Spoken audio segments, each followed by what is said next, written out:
Mapanna uibi koyum lana magai lawi mole palen gibi kari toina nauyo ajari ritu taruma asang mabige kori singtam sana umayoni arkinung kudengali singtam Paima puksel ajaringin Hogai singay mamani Sintam poiray tuna Sinanayo ajaringin Ritu tarunga Asang batigetoli Sintam sana umayoni Paratinong putangali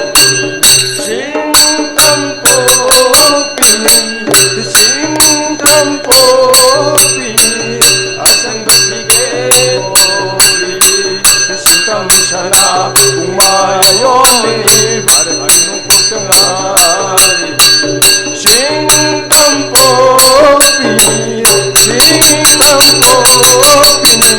asang batigetoli sintam sana umayoni paratinong putangali sintam popini.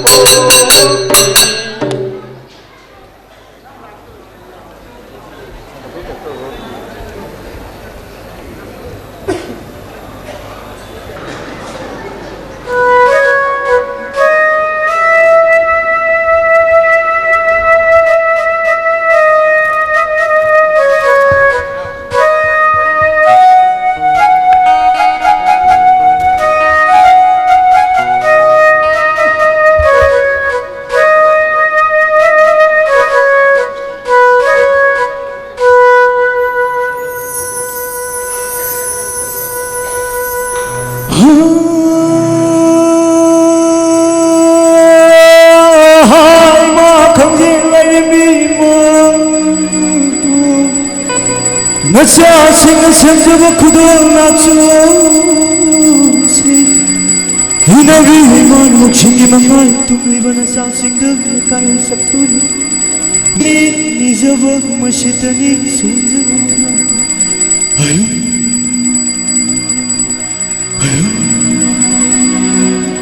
그세리마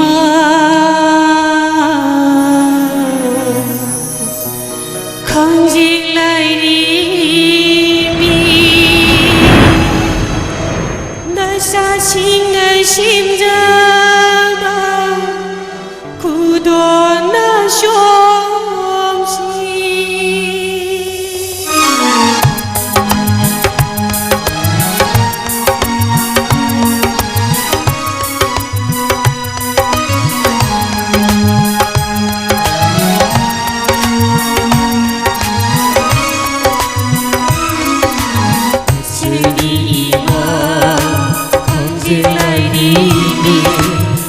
자신의 심자가 굳어나쇼시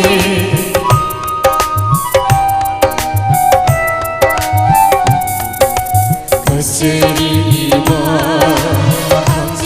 강지림이 내 자신의 심자가 굳어나쇼시 네가 비유이마나 녹신기망아 둠리방 나사 Sindaya kairo satuna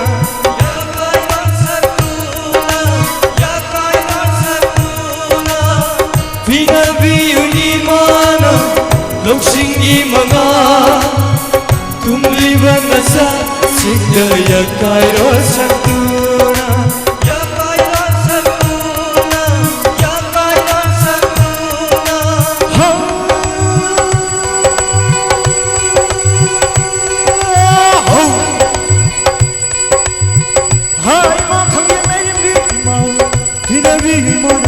mangal tuliban sa singdang yakaro saktuni masitani izaba masitani sonjaba ayu ayu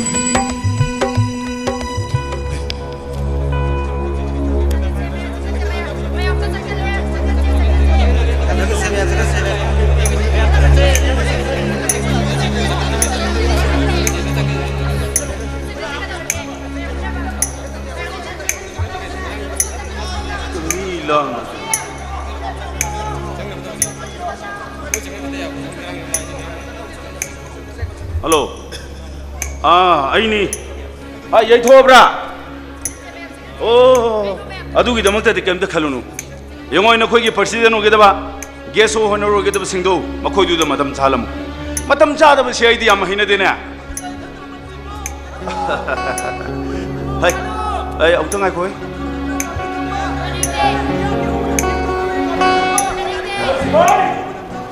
Oi! Yongoi, mayam lam bagi makholam matai. Kadai dono yongu. Oi, koi de sanga kan ke to ni thina lo salu. Hi, kau ini. Kari ba. Namo de ne te da. Som da angang sing da hai bani. Te suka lu da. Ai shoi da na dumak la kan. Kari ban. Era ban na ke do do no. Dipai sing ngak chelaga ai shoi da na mafam da thung ga ni. Ke suka lu ke suka lu.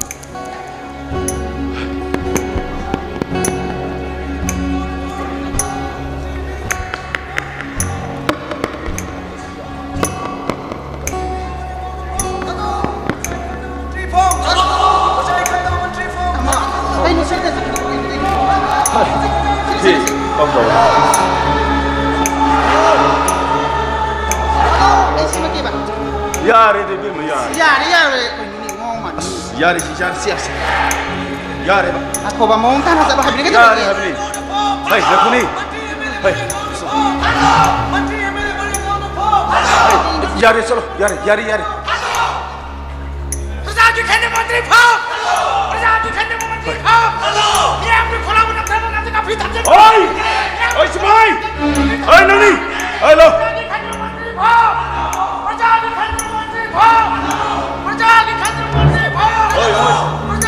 Aku ingin dia terlepas supaya mampu tu solo.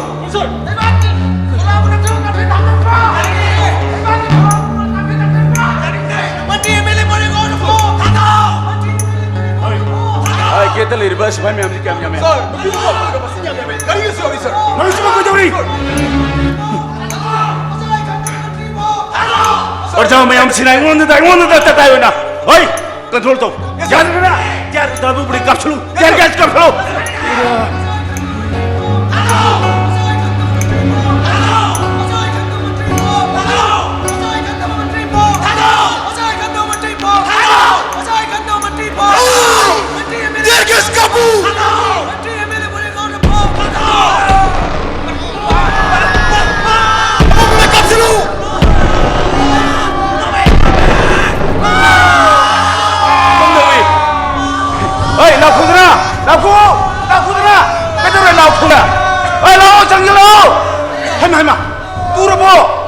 Nungai ciri amna, sok bayar bro. Hai, dukan tu jengeng rito. Hoi na, semua bom tu langsung na.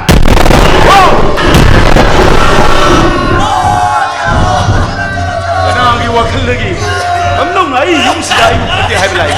Kau jadi kari cara. Boleh na es pau di yang menungai ni. Asok kumakoi ni. Mana naik tak jaga ba? Hai. Arjasa, nak kau jom thon thakin na. Hai itu naik bukor kahalaga, patre pham thado na. Oi, wala organ itu ya ba? Ni masih kang deba? Mukta. Kali na, nak kau ni torip sa. Ha? Nanti torip shubu kari na. Itu le bapa. Lau, yang lau. Lau le. Yang nanti jom bitongan dah. Lampi dalam jauh dah. Kamla lawal mamayam se tao nada tuda yego namituna hey nang miro sharo nang dibinete shain saba kai ne kai matu suan kaya ki masabing chen tharak pa angang ba I uraga khe ne nok pangam ba hijaba ne hijaba ai thawai si pu bi adre khang bangam dre ne hai nang ki huiroi huinau mayam sing si pai ri ba khulai si ga si bu misam praja do onsin tu kap na bu khulai re da hai na hu si pham chau re minister oi re sino ha na yum da khulai pa mi oi khar tham ji laga aning ma da bang thok pa gatha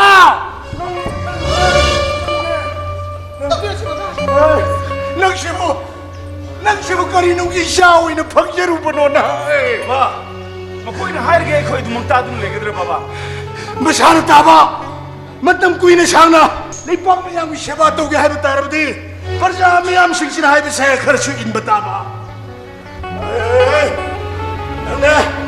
nang mi hat kanu ka mi kanu koi bo nang mi hat kanu hai nang mi hat kanu hai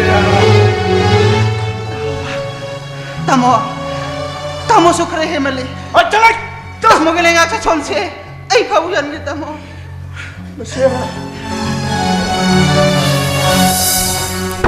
May come in, sir.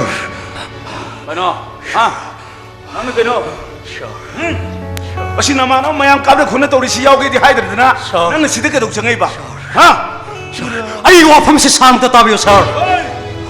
ang yuwa ta di lar dina ai sak pho bu sak de batal kallu ni nang su ai na boss ka no bona da kaya moy nang mu de ko ken na ta bani na yamoi lami ba mayam sing do makoi sing du gi marta ai ge ken mi si yaw ri bani na asi de khang chi ke sela dina Sir, ay, wafam sang tat. ai ngai khori nang gi do ai wa chi ta bani kallu ni nang su nang kham dro Lusing masama kaya na lamnam say mangale kakay na Lusing ning na magkanala yung madag lamdam sida pag nabay wangan sa metro ako yung sarkar di amatang ngay lady sarkar kung salay ba enzi ko tagan ni pumulay ba mayam say punchil no hay mo na kanagi pan mapu isay mapu mayam sa ngamoy na kini na makuha di hay ba madu hayo hay di usi mo kung changgari na Sir, makoy da ay niyada ba miyo yung hapta ni makoy ka koy lamba to di kak jaro, sir. Anday! Nang sumukoy yung misang nilepag di, nang sitanin ko, nang tahag ko, murin ground up ang tado, kakay na, damdang sige tiyasta, parang mamantri MLA na murin ground up ang tado mo yaw ka. Makoy na isibo, Amar Abdullah na ururamanin niya. Sir, ay koy giti hasta ay koy bo la na lamjing mi mama koy singa dukit tungin ba ay jajaning dia, sir. 야닝가 또 강대 근데 아이스 강대 아이 모렌 그라운드 깔래게 도이 강대 아이 내 강이 말고 아세 하우랑 타우랑 띠님 그라운드 비송그랑 뽕랑 지다니 내가 안 되게 일하고 없더라 모렌 그라운드 TV다 이디 딜리 요루라 강대나 할래 뭐 이따도 가노 그래도 가노 Sir, lepak mi ang girang masuk karim nabi ba, sir. 아이 씨바보 wallim니 타박 수닝도 마야마가 수닝도 마야마가 아이 뭐야 팠대 아이 여기 아 거기 팔런데지 까나는 아 거기 팔런데지 까나는 너 헤이 아이 수양 팔 그러자니 뭘 까지네 내 수양 팔은 거잖니 어디 또 뭐 해너비엠 내꺼 놈 똑시 보이와니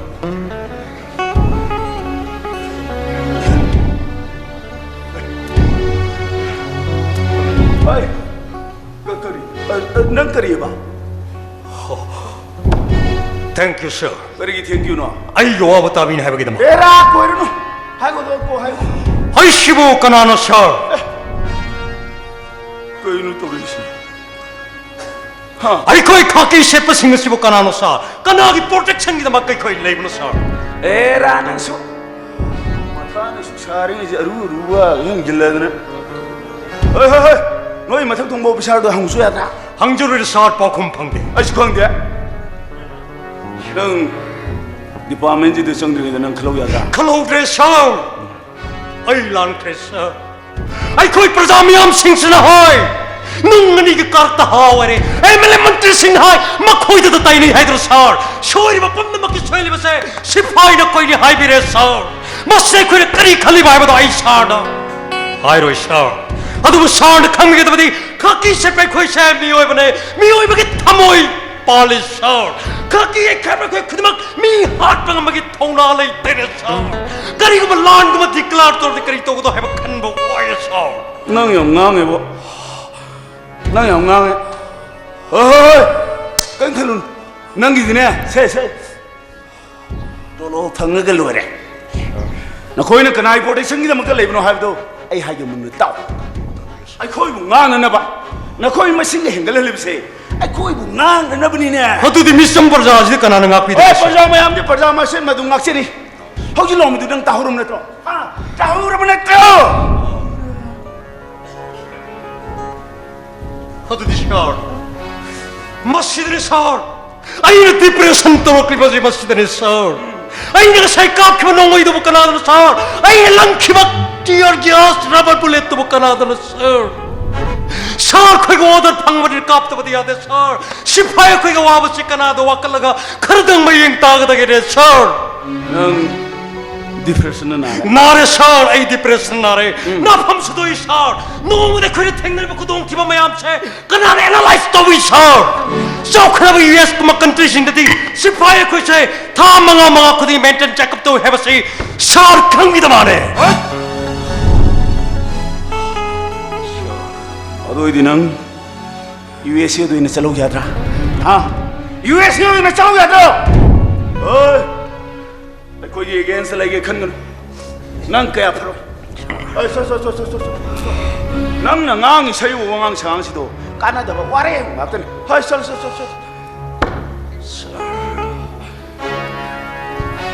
너 살.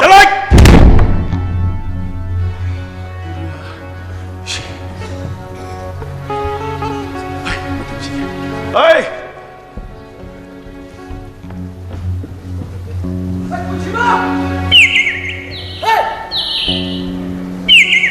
Punjiba!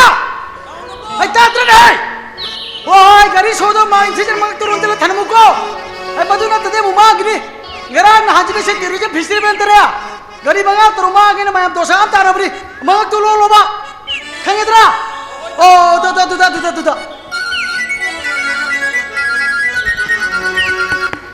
Hello. Hey, yaad tere nang namaro mai ba. Gya mem dab samti. Ay yaad hai redra. Gari tu वर्ष नंग की ring तो लाख कोई काम तो ताप जाके खाने दरा आई ना होजी ले रिसे मताई ले कौन दा खाने दरा अदर कहीं जोड़ी बाबा कहीं तो नहीं पाखंग नंग की नमांग ने पापुंची बना चचाई में फोन दे चले नहीं हाँ माँ की हल खलम खंगे ये वो खंगे बदो नची मसक उन्नत रवारी होता है छाना नहीं अदर ने हाँ चले Laiba ki Iran ni andron ni ai karim ta kible ke masjid mi we thadok ko yad ba thoga ni ngakoni he mayam ji sida pham ga o sida ai nang ga pham nang ai kan kari ba mayam ni charge ka ki jari ki kai jaw ni se kan wo si jo ka ke khar jari tin mo yo lai di haw ju ba la nam ka mai to jai no ha ei thamo kari hai thamo min yo थोड़े में पूछी थोड़े बा अभी अच्छी मगान की कहीं थम बुक कर दिया लागे कदर के निछीबी लागे थम बुक नहीं मताई गार्डन ने कितने लो कौन सा ओक्टो दा लाओ की दोगे अदो बड़ा गए इन्हें पी दो इनको होय थमगे पुलिसबा नाउनबा पाव फाउनरबा फाउनरे फरेने नयामसी कइनो कइदो सबम चलु दे यादे काइदो इनी नंग सु मोबाइल द खंजे बेम लेदना आई सम लेबा अदो ngasi सु उनजेने पाव सु काय हाजलबा अदो आई न नौन द हाई तो कइ काय सदना अदो आई उनरु दबा यादरबा अदो आई अमते उनरुगे नंग सुमाग लाग वरी बता दि फटा साना रो हाइबा मफम गाइदि आइना नब्रो मफम दि वबदि मोबाइल पारि मोबाइल दि तो हमगा मफम दि सब जाबि अदु कय मिं कोइ काय दिनो ममिं जो करी एबा हाय गाइम चोप कय मिं को गे हाबनि ममिं हाइबि यादे आयु कोना आई दिले kan nang khagani अदो आई चलु गे होय को नंग लाग वरी बता फसा साना को होय आई चल हे फसा gari show do eh yare gari show do na mang to hang tho lao ai gi ma gari yauri man tho bra ina tho bra ma gari poro mina man tho la ga ina maning na pa mong ta ni ha anda ta ga in tho ma to ai chala go ai wari phesa no hai phải tao đâu mà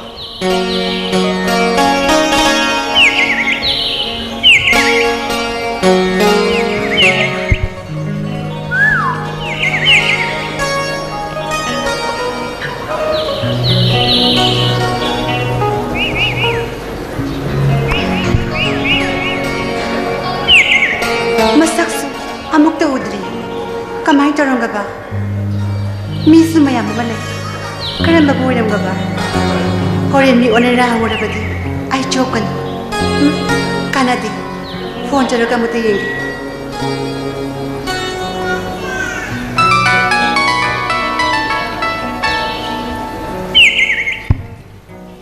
hello hello kada ti legi matai garden đây matai garden da matai garden da di mi su mayam le ye ai nang mo kamai na khanga dori ba kari prilit ke ai free mà đi angang budi hanghang ba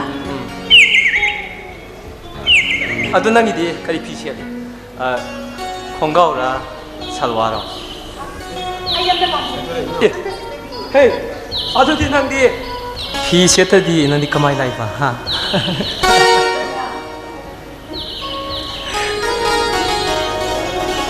hello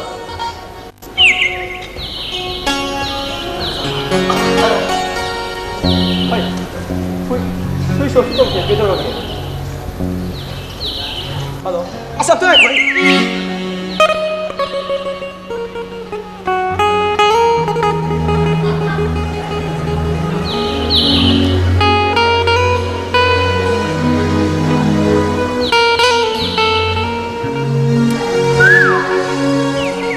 so punsi ba man som nei ba ne mani ngai te ngai li wala bi biya de ko kai su kai de da nupa na pi ngai ba si di ha da gi san na ra ado nahangai di konjel de kangda bani ngasi di sakso ine kangrari you are looking very handsome thank you too you are looking very beautiful kaino ado mo ningi de kari gino cái stop đi sau đi ngay để khám vào khăn cả ta xem này cái màn để liệp ra bana phụ rồi bada ai sẽ cái gì mà thích lại cũng phát ra nang cái số ba này thôi bộ hay khơi này ai nên nang cái sắc sẽ ta xem nó khăng chân này punida kai da wi sangadari ba ai chắc là rồi sai là không kari gya nangi lek tambali basunatana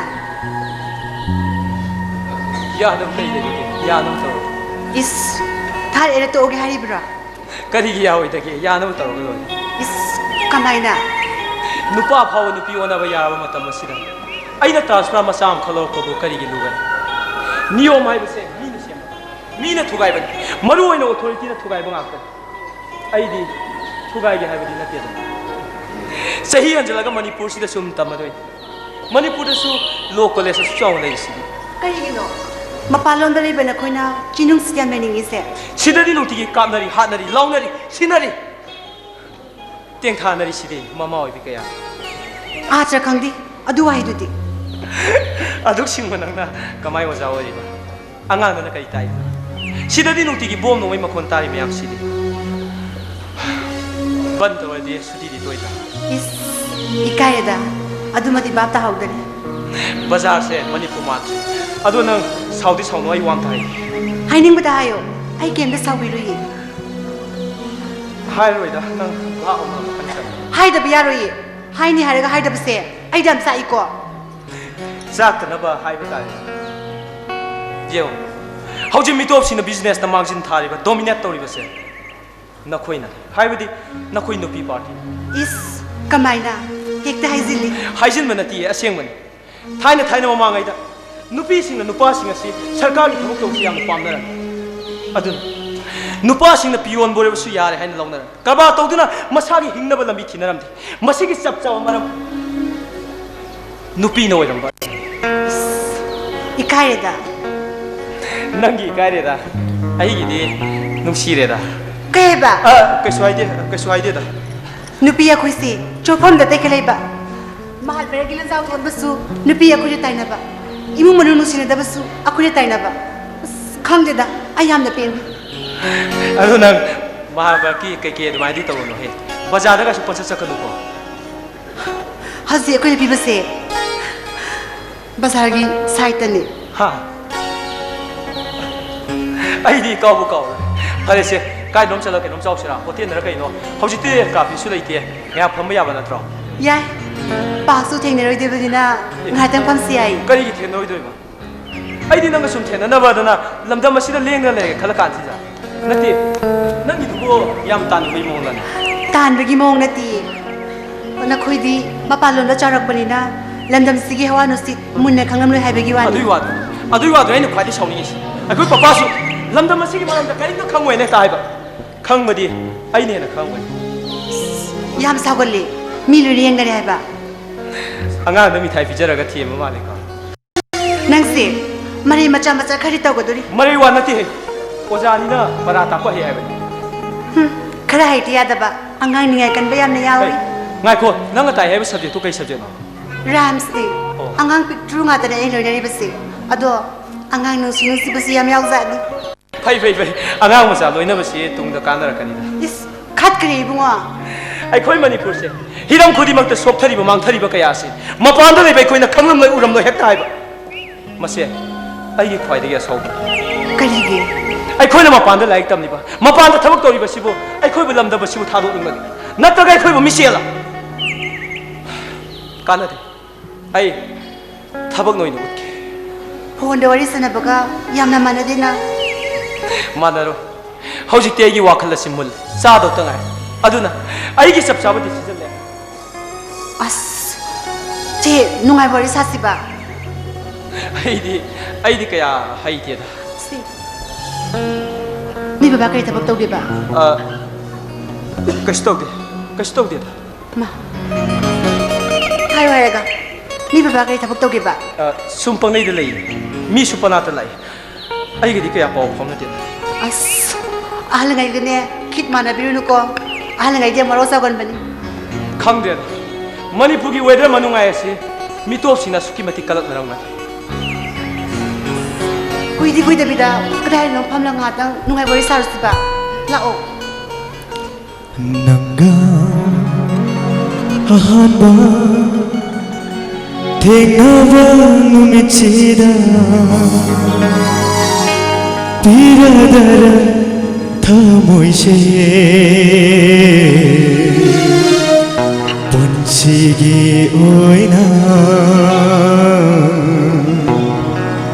punchigi oina Nangi nungsiba khongdenga ngaujerangni aisi ngasidi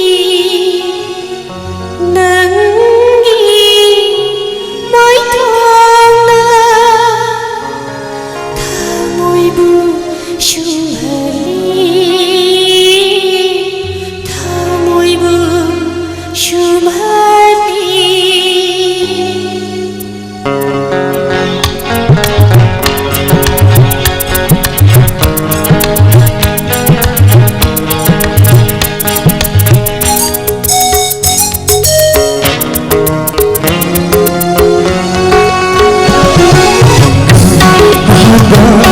thenava numichida tiradara thamoise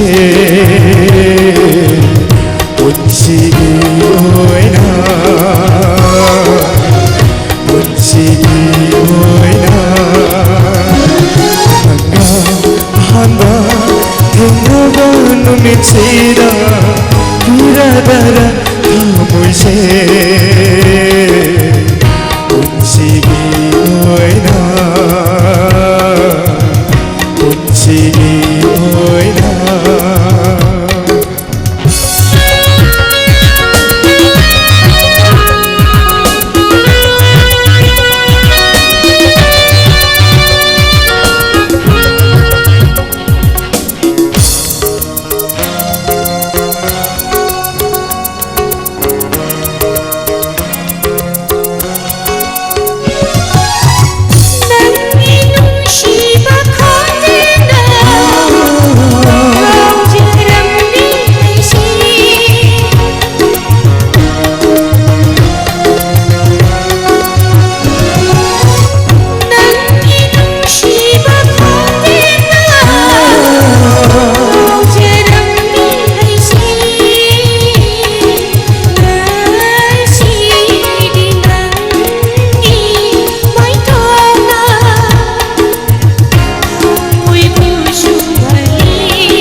미치다 비라다라 모이세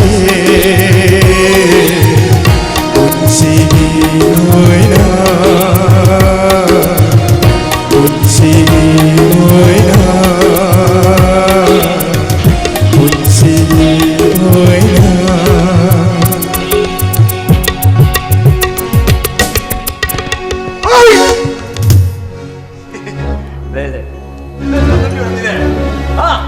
람남이로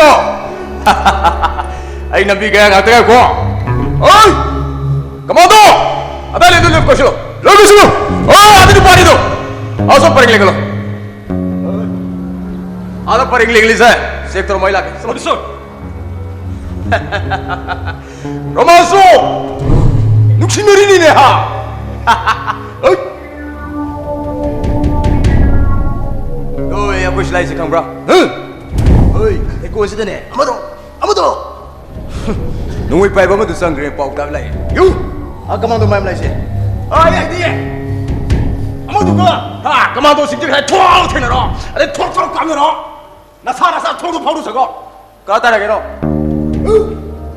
ka ta ra ke ro isno la ka chi si hai ba ne mai la pai bi bai ba ne du da bai ba ne mai ma mi ni si la ka tik tok yo tu ai da sai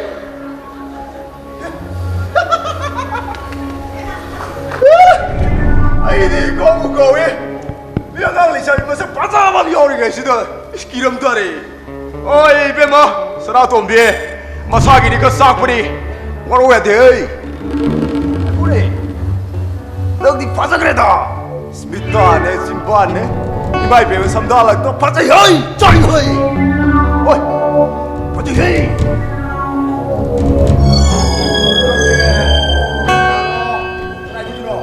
Sama aja mana? Lalu tu kayu, bagaimana ini betul?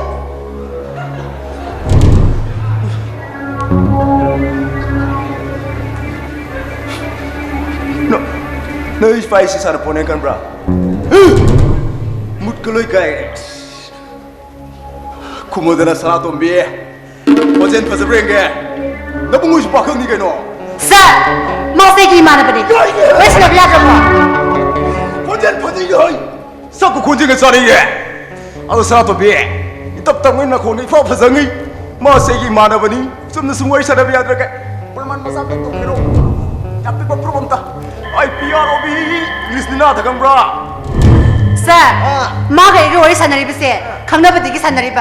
Kamu dapat dikit sana lagi. Ay ma. Nang di ang kita bigat tawin na. Ang tu tuloy. Ang tu. Kita berbagi dah terapa. Ay ako. Nang ibek tu di kayo na. Hawzik siya ba manoy ni piso loy sinare ne ha. Sama dia.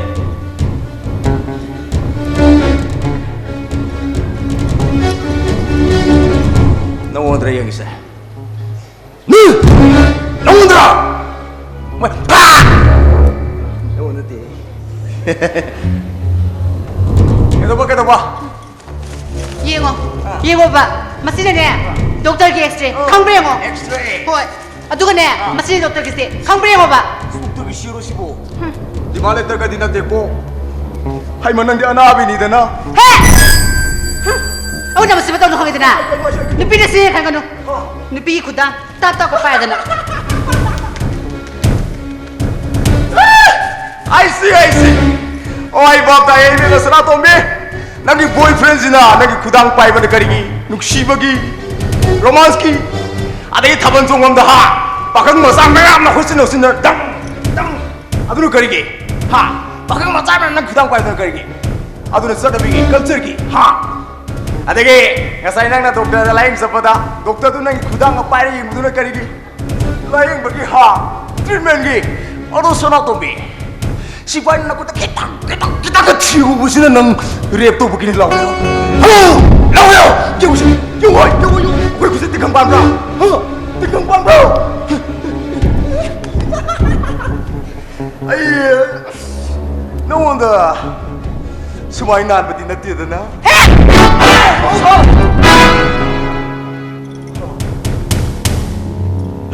Nang tu itu kena. Nang tu itu kena. Oh, Sven! Ada paling lepas mana yang kita lihat sini pakai kasih.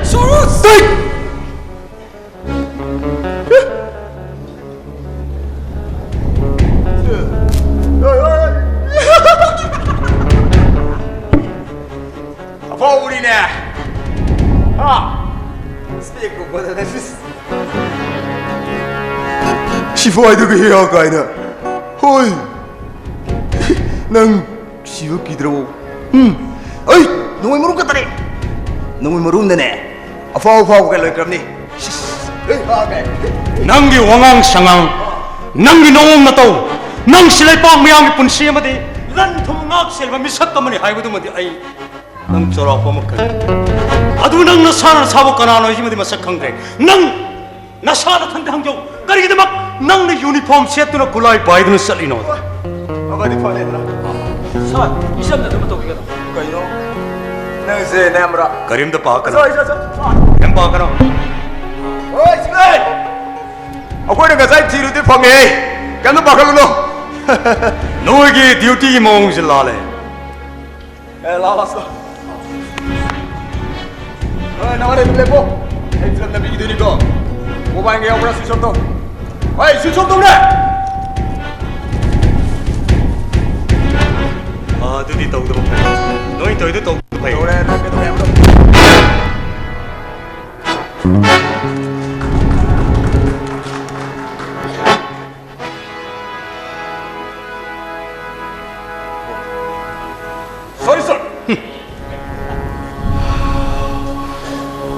낭는 소리 하이브기다 막 아이 낭구 타겟게 아두 소리 하이드기 마마한다 아이고 모두 그만 빼해 어두디 낙비비 아버기 왕만이 모두 소 아이 낭구 낙비비 낭이나 탔다 액철 로컬 보기다 막 아이 까남따다 컴플레인 따로이 아두 낭는 강가다 바디 아이 거이를 빠이르고 농어 이세 마시 빵값 때 값이 아버 맺진 남았났대 마시는 못단 값 그들 까나고 뭐다 빨라가디 미도 시그니 시르거든 미에도 힘멜럭으로 하여도 난기 낙곡드나 큰 게다 버려 아이, 사다 소리야 그만해. 마야 망치 이거. 미야 마망치는 내고 놀키와 비핵도거든 난 겜덕한데 아이 강해 나 사게 소이바 나 사는 좀 독방감 들거든 마도 까나암들은 좀 독방감로 아두고 난기 와칸들 그냥 망을만 맞단다 난 마시마땅 닝싱망감 버랭어 까나고 니 빠면 나 씨바까 야마 힘들러 보게 막 까이들 마보 온천들 싹 저게 와리 아이다 하니거든 낭나 군다 떠오르고 농의시나 낭루스 군다 떠오르고 야이 농의기 맛보 신도 간다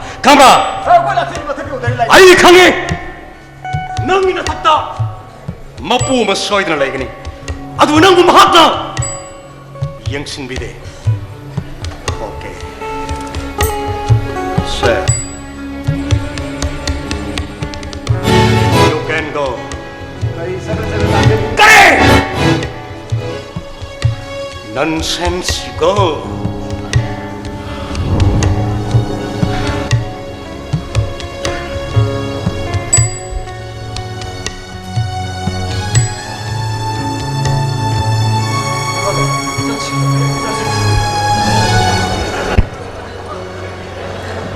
구름들이 수제대와 너무너무 구름들이 수제대와 너무너무 돌아와 나나나 구멍로 나나 비너비오 나나 나나이 기신타다 박비우나 나이나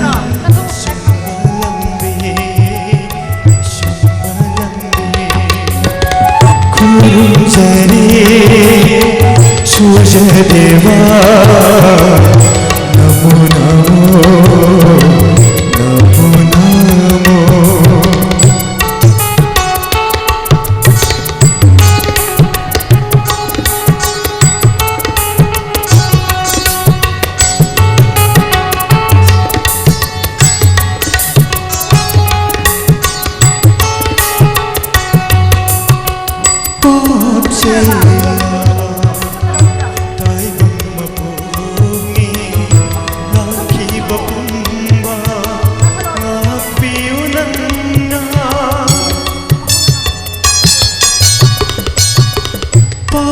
Sila ꯂꯋꯥ ꯇꯥꯏꯕꯪ ꯃꯄꯣꯛꯅꯤ ꯂꯥꯟꯈꯤꯕ ꯄꯨꯝꯕ ꯉꯥꯛꯄꯤꯌꯨ ꯅꯪꯅ ꯃꯥꯌꯥꯒꯤ ꯂꯧꯅꯝꯕ ꯑꯃꯨꯕ ꯐꯤꯖꯪ ꯃꯥꯌꯥꯒꯤ Baba, ayung nga tasida. Meeting nga fashion nga sabi do early. Nung tigi, di ko ang haba. Yung masila sang bida mo ni ne. Office ki timing da office na laiba. Ama ina hay basu inde. Yung masila lay basi. Makoy babaga, makoy kusugana. Ang ang chingi se to na hanan soy ki dara bani. Hayang sura ka da. Mo ay wan tai na bati yaro ko. Ay, kano na ayung mata storage. Ay, nasa sing war pagi dai di. Nang gini. Oh. O ama se, mabung se. Simati de. Mama ay na hay ba ille. Ngang na sana ba ya. Ama se. Ay, ama bu kana no ne. Ase sentam hasiro. Hoi. Nupi ga nupa ga onara ba. Nupa ne hay ba sunata gum tau. Nupi ni hay ba sunata gum tau. Ai se minare hay ba. Asa do ke dorge. Iri nang ana ya dro. Ayung ata sida te ba thagalaga. Kada ya sakado khamde. Ready da li haure. Ai nei be ma. Namo kada ya sato na hanglu ba bu. Khumbi ra pote ne. Ho da pung tau tawi. Nasa na suwarak pangamdraga. Mama ai ngona tai na bagi mahuta. Makhoi ba bagi su. Aso ba dai dalai habis kaubino. Ay, angang sing war pa. Nang ina thong ni. Mado ai khoi thong na te ko. Wadu ne ai na hari ba se.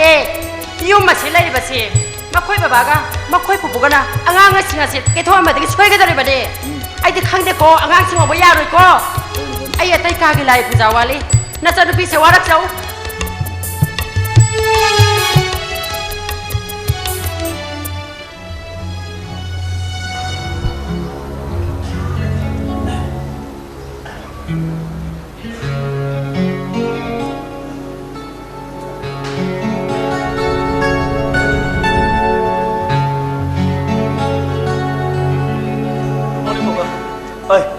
Hai. Nang di ayung mata si de crash tu no yam nana. Kasi chalo da papa ai khoi gi beranda da leptra leuri ba yam ni smart oi ba uniform phajana selaga mathwai nuai da lepro wi sikana yam phajai Ado nang nang farak to reja. farak ki wana te da papa post ta dro mai fiam Boss tani. Na sikana nang khangabra. Ha? Asikana nang khangabra. khang da na hangi ne papa Si. Sagi depression to mi. Ma ngang ni sai wangang sang sing du nang tardi. A post tani. man de da papa mi asu post ta si bo ai koi lam da si phiba ma si to soi da royam gani Nang ju thiek pa mo ho ro. eh Ha? Masing yam hengalam ni. Akoi lamdam se. Hey. Lamdam sigi irang nang kem ta khangoi. Nang mapale bani ko. Kem khangoi. Tum le. papa si leader ma la tre hauji se globalization gi ju internet email to khutta mobile phone pai aduna mioi bagi wa khan su mobile ne samana disposal aduna use and throw sumra papa Nang yam haire. Suti kau tholam dra su ko sik pa khara pharang gadam. maduna su hena fawa jane papa matam khara sudi throw pa sida ban ka free state throw pa ga samana papa miyam gi hau khudi ma papa ne gyan tan hendan to pom to makoi bu son ma di ayya se ning di papa Oi. Nang na hari jina dia. Mo na hari mkhe dum ta dum le usini ne. Masi ji pura depression ni ne. Haurug li bairang sikarai dagi haurug li no di ma na khang su khang dana. Nang nang ni. Anga mo bi mo da dumak layu. Natra gadi nang hayang mak han kita ba. kadai da Pune da. Nang gi laik tam ham do. Laik tam ham Pune da. papa ai ase indian constitution na make sure ba mi amani hane laura ba isai sai ta ni pan sura ba kun ngom da sura ba aduga ai da tami ba sina lo ai anga ma sana ti ne papa Mo shi ai chin da ku kumine. papa I am sorry papa ai lan adu ai ge papa di lamna masigi lusing masari ba singa marakta masing thian inde papa I have to go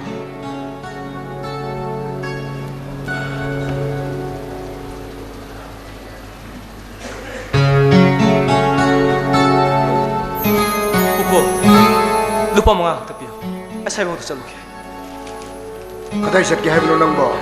curfew ko mi asida asai mo to chaluke to Ai se. Si pa sim. yare papa upu dagi lupa tara lo Ay, driver ka sa minako. Ay, gari po ko. Gari puko gaya na. Ay. Unsiba siya nang ginasana tra. Kaya duro ka baba. Mana karama numita gari thaubu ukra. Ay, gari luxury ko apam do mangon da paluno. Wa mangna to ko niko. Masih ang sinungai to ko ihihtin. Mawong may daw to. Unsiba siya ay gidi thawai ni khangabra. Aduga ama nasanu pi siya tampa siya.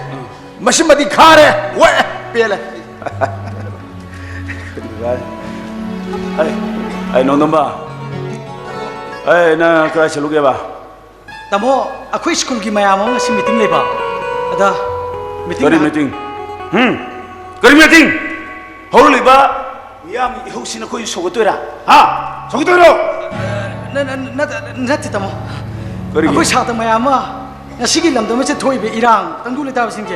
Kamai na tai chana hanje habi ki wafam da tawgdo meeting ni. Aduda tampha bu su yauru sia idina hou lai ba. Ari ako tampa su yaw ne. Hoi pupu. Ai khoi bo. Na khoi ki meeting siya nukti ki tawbra. Kaino baba, nung tigi tau ko ay ko. Ano nga sino? Undam ba? Ang sure me dana. Marang su meeting ni haidra dumsali. Nukti ki program lay. Nong matahang ba ko bu leite. Mikup ba ta sening lay ta na leibu udine nang bo. Baba, Ipana haibidi hayeng phatanung da tholab di nang gidamuk ta waga dabdo ipana adi wani da. nang sini ya. Baba mo sure apa ang singkru ko. Kaino panggi. Na tele da mo. Hoy, no, ne. Han nga yana ba dumang anaro. Nati, no ibu meeting no ra kara chatu no. Meeting lo de kanya. Chakoi tam sa lo kita. Hai. Matam si am phatra bani. Kara sekselu. Ko. Ai sipaya mani loine kigira. As, makhoi lo ne kudung thi har mata da. Kadoi moi lo ne doino. Moi ko lo wai aswai am sili. Undam ba. Nang gai lo ko na tro. Kadi kadi no hoi. Kaino hasibo. Auto to siya na auto to pa mga to nang auto to pa mga pila tungo sa sun. Kaino nang angi du bo. Kay no hasibo. Ai ko ma ukto sa toino. Kay do kay do bo. Ai se. Har ba su patra ba su. Siengi masan pini. Siya. Amata poksabi. Madra ba ka. Mani ama tapos Ay, sabi di. mabom lo ini. Lu. Mabom marong khang dabi nupara nupira kyan ta da. Tobiu majai me matam phari ngai da apam ba tobiu yai. Pupu, ai gidi meeting lo ga dum lo ma gidi kay ai Tu ya. Namo. Kaino. Gari so piro si ai sa saura gari so piro. Hai, so di driver de lengoni na. Hai, driver ga samine ko. Dai ba ya ba na te bine tamo. ai dai ba poro hoi. Dai ba poro ai thau bai ti ko. As. Gari thau ka khalo ni bungo. Ai thau ke ni bhai. Ai le ke khalo. Asa to hai le. Bye kay. To ha. Tamo. Kay dor gay. Ai gi pesa ka piro ba. Ya ba na ti ba si. Kaya ano na. 1000 ka tani ya ba na ti ba. Kare ba yo. Sky mi.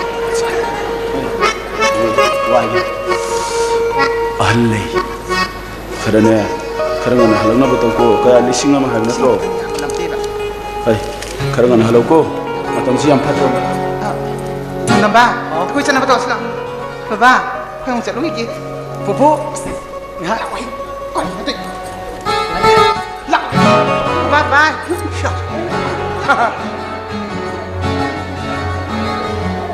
Pele da ko shaida. Masida mo intog du fikay.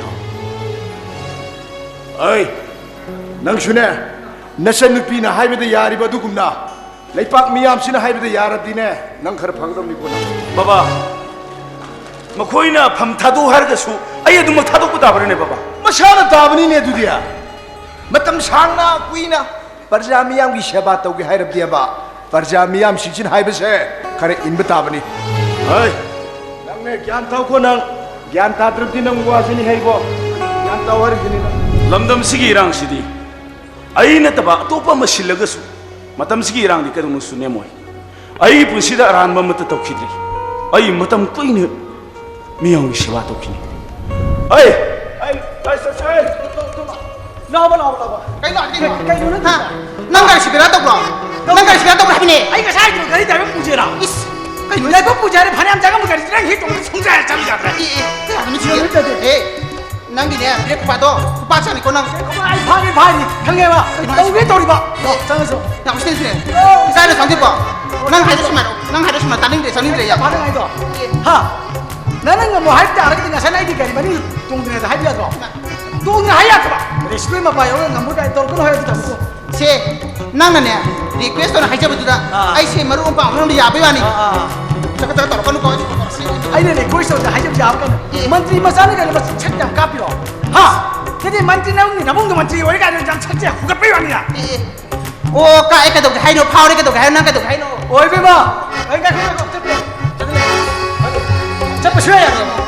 아예 하실 때가 레바키 이랑 그들에 팍팍 달랐다 따도 이 새들아. 오 야래 막 하다라는 야래 하이도를 맞더라 빨리 막 하다라는 빼요. 미국 당가 따로 빠야 되나 빨라. 나 이제 벌써 죽어 그러면 니가 뭐 그다음구나. 딱딱 빠이잖아. 누구 치러봐. 해봐. 또 밤 들어봐. 뿡머리 망아지 딱딱 빠이잖아. 예 가다를 빠이봐 어디 그러 타본 좀 밤대 빠이리 뭐 강해다. 오이 붕어 라시 야우들이 양 땅에 양 빡들이 붕어 그래 빠그는 가이 까나도 봐. 하. 빡들 그날 가이 까나도노. 머니푸 디스테 비름게 해요. 공부 좀 쓰는데. 오이 배마 아이디 시대 좀 내저게. 강해다. 낭아 시대 오늘 양 클로즈 첼레이나 왜이래나? 아이디 클로즈 해봐. 난 강기 봐. 아, 나노! 헤이! 너기 레스토랑도 리자 다 들어! ngayon nang boss na roy na payment on miya mata thasal po yaro ko ngayon ata ba sendo ay na sala to ba keno ba nang ang ito kayo oh mile di wari chana bunung ay to ba mile yam nungai to ni kha hai to ba lambi ti din maya gi restaurant se pham ga ji yam nungai cha da da lao da adu wari chana ge to ba khang ga nana sare ngang mi ache ai tab yang hen ti yang wa nana ko dila sosla sa pa yaro ta ha ko ai wa mai nana pa mas kaino nana pa mas kaino ai pa mas se ngasi dagi ne na ai khoi dala kanu adugan nang ga ko ner sa roi baisi aro phone tham jalo ko nang ta pha ai ni mo pham si na mo pha ra nam ni pro kip na te nong mai nam ma nang mo bunok chen pro na te na yang phau ni sida phau sa kanu ko nang phau sa na te phau ni lam dam si dai ni ngam da am da le te sa ba no ji pha chi lu ro ustaba to ko nong da ba chi lu ro ba pha ustaba to ko मंत्री की वचन भी नहीं करने का इधर का दूधवा हाँ नंग नहीं सिद्ध बा नंग रे इज्जत मांग जाए दूधवा ए मी सिबा खोंगल लबी सिदा नंग तो मांग सकाइनो बसी लबी मिया ने असल नो ओखने बदाम सानी को आई बदाम साबे मिने तिना अच्छा रो उन्हें आते हैं सारी संगत जी क्या दूध दूधवा नहीं नंग खाने से बोला अगर चोप बुझाए बा लाला संगत जो रेस्टोरेंट चला बा मा फम से नंग नि पिनो खन बखनो पुरो फम लो न पिनो खन पुरो बला ने माने पिनो खुदी या को नंग दियाम खमलिना ai khone nupa na gi namita nupi khoi sibu lai phiti bini khan lobra ओ अदुदी निपा खोजी ना होई मिन्नाई नो ब्रा e हाँ नगी मिन्नाई नो ब्रो नगी गाड़ी ड्राइवर नगी कुली नगी आलू पायां खादों ना बा हाँ नगी मिन्नाई नो ब्रो बा तो अदुमाई तो को थाबजुन ना बा आई खे फिगा नु सिन तो को नप तो को है gi sidia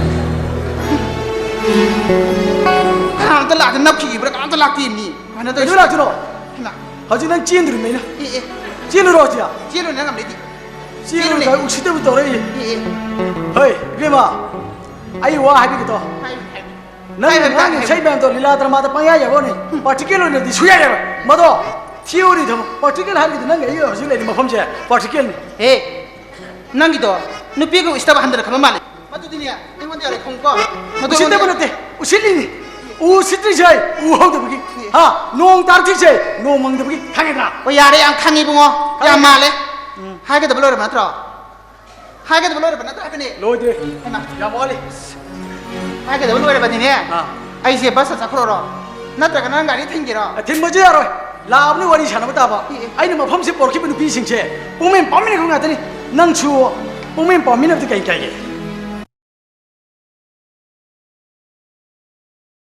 ai chale ko 야 잠깐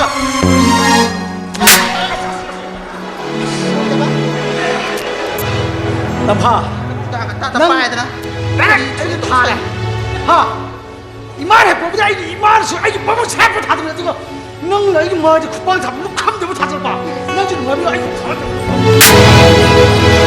하나 내가 타진다 나 뻥뻥이냐 너 아직 진짜 보지 않나 아이 너무 쨍해 봐넌 가지고 있는데 안 먹어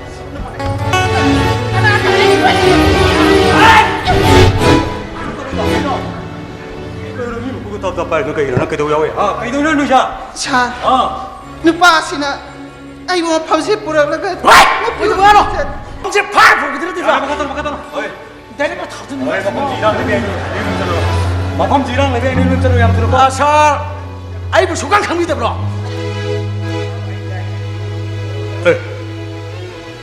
나 그라이 들으면 우래 나 MLA 와양 낭바만 도기 주면 간바 미네디 마싱기 다 타다바 디 마차 오리니네 깍슈두기야 말리네 오케이. 아두 강이데 살. 아이 요래. 아이고 나 이거 낭디 나빠던 MLA 왜 보는 거니 낭디 나때 나더라 MLA 쇼이스노 मंत्री सोचनो आराम में थबक तोरती पर जाम याम याद मधु लोग थोक में शम थोक पर दरकार होय अदुगा नंग खंगद बदि आइदी अतो सांसिन इनसिल ग चटपा अदुगा मो हुई दो आई नते ज्ञान तरबा आई नसरे न कोई ग मन पीस के समाज से लेखा तारबा चंद्र बने खाबरा नशागी चटकी जो खंदबा नेरक्तंगी थकिरांग तौद्रु फमसलेम नेत्रा नमाइदि काइदा नमानबी क्या ममा ले पाकी दमक थवाई फब नो थानरे नंग यम नमस इतिहास लुपी जी थोना वरी नंग तादबरा खंदबरा ओदबरा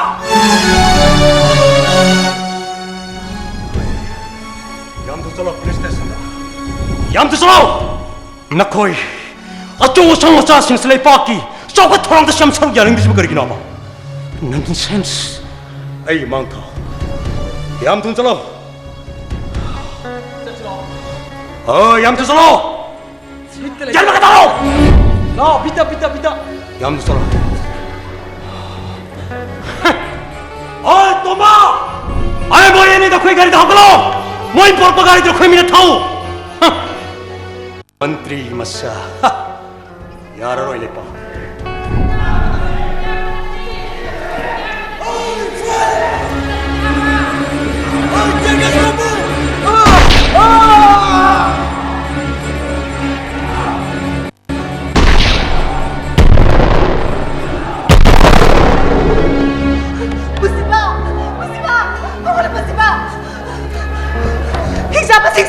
Someone was a virus and like Musiba. Ako lang Musiba. Musiba. Nakay mo ba sa kang jabra?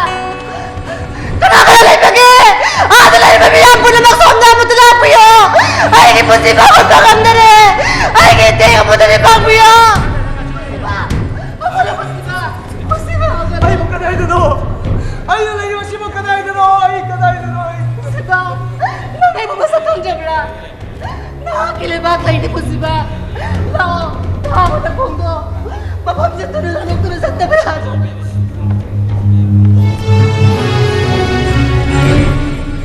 Oi! Adri baru mera lo tanggayo. Kangla apa bisin ke lebih ini kaya kam tu we. Baru adri sulit tanggayo. Ya tu kap fair gas, kapsulu, tegas kapsulu. Black fair tu.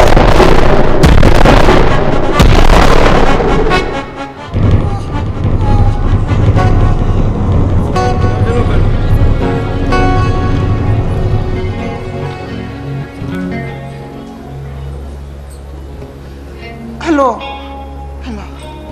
Hindi wako nangyari na siya. Hello.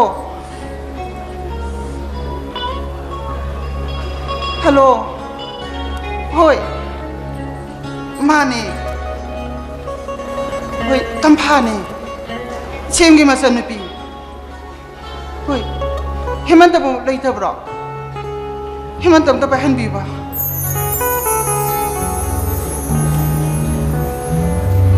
Hello, Hemanta.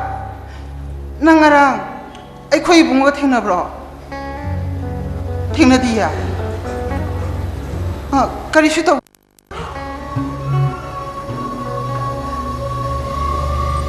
Hoy. Baba su, ina masu, loy na kape. Ay di, dili da pao hayra sila na kalabani. Aduda. Ina mana highway no da Hyderabad. Hoy. Manipuri commando singse fataba khara loina sen thare ma khoi sune khara hemali ma khoi se discipline yaudi haidana akhoi tamana thambaga ya basana ti madugi ne baba ga tamo khana bada ai ta banga majana ti hoi baba ga tamo ga ne moti na de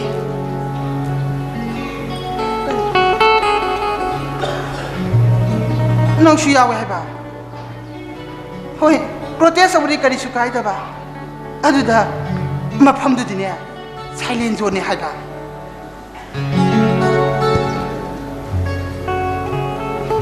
hoi yare yare ai khoi bungo thi ga sab ka da bani hoi demand do pam de hai ba na ti ni bhai na sok tu nung si da ba hoi thamage ko Tampa Kay daw rin Ay nakawagam to kum de sauri ro Kay daw rin naman namin kiloy pumid no Ha Kay daw rin ba nang karim ta tahadro Kari ba karim ta khangdro Kay daw rin yengo ai gi mai de yengo nang na han makai ai gi mai de uba phau phil duga ngasi ga keri keri rang dam ba Nati Tampa Mapan ta taba sifai sing sisu Sibil de thlu le hoy Ado Kay daw ba yor ke Tamu hoy Pupu hoy na kadai chaki ke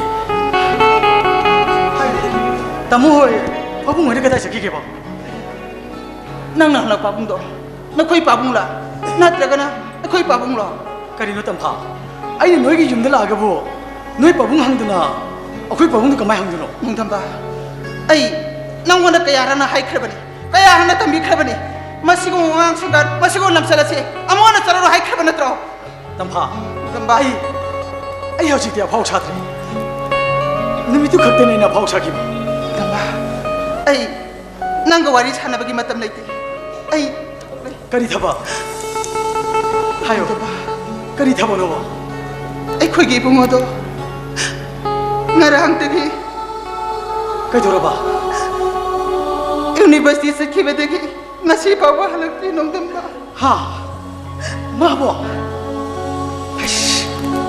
Kadai de chini Kana da mi to sti Ay ko Tampa dam ba Ma ka sabni na gido Nupi re ni para nang na piro no para hang libdi kari gi nong dam ba hayo nang na piro no para hang libdi kari gi no Nipa ore ga khangdre Nupi ore ga di Ay na sing na ba malai nang na chingna ba kana ayo nong dam ba nang na chingna mi sa to kana no hayo habini Ma gi mobile da po he phang no bi Masak matau ga yamna phajabi Manipur University da research to bani pim khak lai bani Ay ma ga chapmi na ramad ching na bagi wani ado ai khoi bungo di nu pi ngang wa khal se kaya di khanda bani ma gi hayo tam du lai da dra ba iram da masi khan ba khatari nong tam ba ma madum na tawrong ani tha Tampa Ay na sing na bam le kador ga hayo ne Ngarang chi ngaraj kador ga hayo ba Ngarang chi kador ga hayo nong dam ba Bata mo ye sifai me ama mati yagi askap na Riya mama su Jen hospital rim se mayama bukhane pa Ba. Ay madu gi marti da job am diyo ang ti wonu ba Ay diyo gi nang lem ko pa nong dam ba Tampa ay di na pau pe ke ai chang dam ba kitang tu na habi ro ko nong dam ba hayo tu mai nong gadra Eba, nang mafam asila namin. Masu ka dahil talaga tinubo yadro. Sabagay matong indra masu. Kado sa lunay ba? ina ma ai ngasai dagi imana basinda imana bi ya ga loina na phone ma thang na tawdra hanga bani ma khoyam te thena di hai thena di pau pira ka habri na ba ado ayam ying jaru ki na ba Isado, may kuma matuuda ba tayo po tabang kang di ba? Kaya tura sa lukay daw ba ke? Di ba? Kaya tulaw ko! Kaya daw ni, ayaw si kaya daw ni. Kana lagi! Suris! Nakoy mo atapa na magi mamana ba sige may undang nguni apa to ba na bro?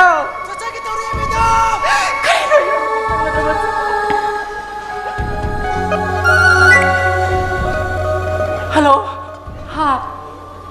hꯧzik fawo thebok khangdriye magi mamana basigi mayum su hangure amata leite haye kare khara masu thiba sada kare atta taine game gyaru ba thabak leira basu yugi ana ye thodi kare pung kaya da ayuk kia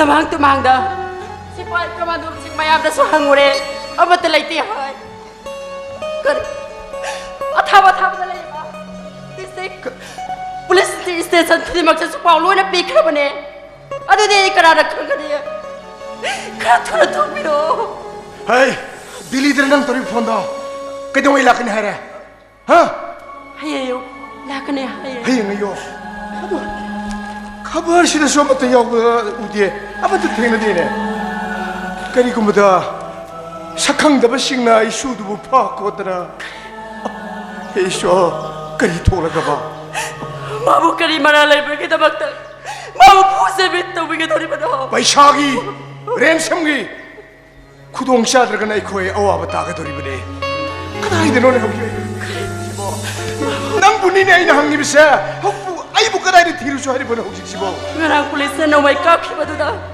masu asok pa yaro basa madu da isu singna duna hosta no setuna asok pa mayam leiba marak tu sang ni yengure yaramde madu da gi hendokna shohar manung sir leiriba piklaba clinic masa masa phau sang ni yenglu rabani amat phang ba ko leite yaram ba ko leite sho अथा पते message अमक लाए पुपो message tanagi ngarian chingdak ta sakang da basing na kapate gani taramena rims ki mok ta pugi na paong ka lae pupo ka mokta ashiba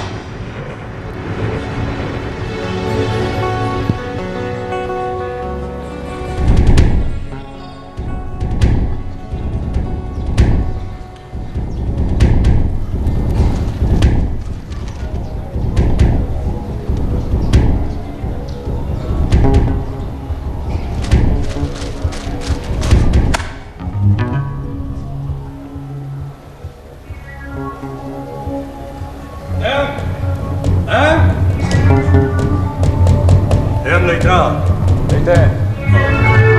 Oi, karigino. oh nang celebra Yes sir. em kai chake Ngarang ay night duty tok javani lani sir. oh malau na rage ngai ko ngarang kangla paki thodok tu no Imphal West command ni chumra Aya, sab khangje du sir. sab sab khangde ado ai khang la amni मधुगी report SP ने गौबने M दायो अचो सा मसा मयाम सुएना है बने नोय खरा सेक्शन लुका Karai masam su. कई रंग मुरु मुरु ngangi dana ha ai khoi gi lamdam se minai ni yar ma mapun sat patai mi gi yakai yang ga sor honar ba lamdam ni ka Sir tabiri budu Imphal West na tra East ra. noy na ai haina de se ai khangi admai tok na ai na noy haina de se noy khango wari divert to nang yam haire ne pa kana ai nangon da pen da nungai tamam ta laite nangon de hena tam thiba mi kayam thengnar ba misak ni ai pung kaya da lakne her me Lani sir, laku mo to mo re. Ngarang su katek nan ki bani adu ko ram yai. Sir, ai koi ki thabak si de duty hour ga lev sir ate da. Sir su ne kamiri to ne ai koi na ing tin ka ta miyang hona gani. Adu miyam sina mo chen no chen na ko de ti da ti sir gani. Masidani sir.